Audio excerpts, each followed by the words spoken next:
అదేవిధంగా రాష్ట్రంలో ఉన్న క్రాప్ ఇన్సూరెన్స్ గురించి కూడా మరి చర్చ జరిగింది.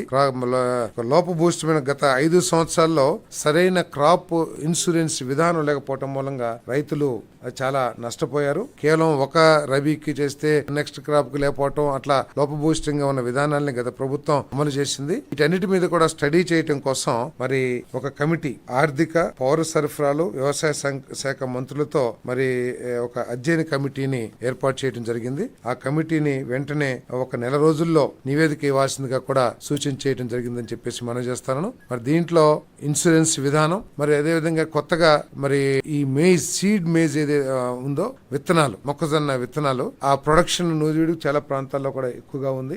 దానికి చాలా ఖర్చుతో కూడుకున్న వ్యవసాయ విధానం, దాని మీద కూడా మరి ముఖ్యమంత్రి గారు స్టడీ చేయమని, మామిడి రైతుల ఇన్సూరెన్స్ కూడా స్టడీ చేయమని చెప్పేసి కూడా ఈ కమిటీకి తెలియచేయడం జరిగిందని చెప్పేసి మనం చేస్తా ఉన్నాను. అంతేకాకుండా కౌలు రైతుల గురించి కూడా చర్చించడం జరిగిందని చెప్పేసి మనం చేస్తాను. ఎందుకంటే కౌలు రైతులకి పూర్తిగా ఆర్థిక సహాయం బ్యాంకుల నుంచి అందట్లేదనే అభిప్రాయాన్ని ముఖ్యమంత్రి గారు మరి కేబినెట్ చర్చించడం జరిగింది. మరి రాబోయే రోజుల్లో తప్పుకోకుండా దాని మీద ఒక స్టడీ చేసి ఈ కౌలు రైతు కార్డులు ఏవైతే ఉన్నాయో ఏ విధంగా ఇవ్వాలనే దాని మీద వాళ్ళకి ఎటువంటి ఇబ్బందులు లేకుండా సులువుగా రుణాలు అందించడం కోసం ఎటువంటి విధానాన్ని తీసుకురావాలనే దాని మీద అధ్యయనం చేయమని చెప్పేసి కూడా ముఖ్యమంత్రి గారు సూచించడం జరిగింది. అంటే కౌలు రైతులకు మేలు చేయాలి. ఎందుకంటే దాదాపు ఎక్కువగా వ్యవసాయం ఎస్సీ, ఎస్టీ, బీసీ చిన్న రైతులందరూ కూడా ఈ కౌలు రైతులుగా ఉన్న విషయం అందరికీ తెలిసిందే. కానీ బ్యాంక్స్ నుంచి గత ప్రభుత్వంలో కౌలు రైతులకు అందింది చాలా తక్కువ. కనీసం ఒక 4-5% కూడా కౌలు రైతులకి రుణాలు అందిన పరిస్థితి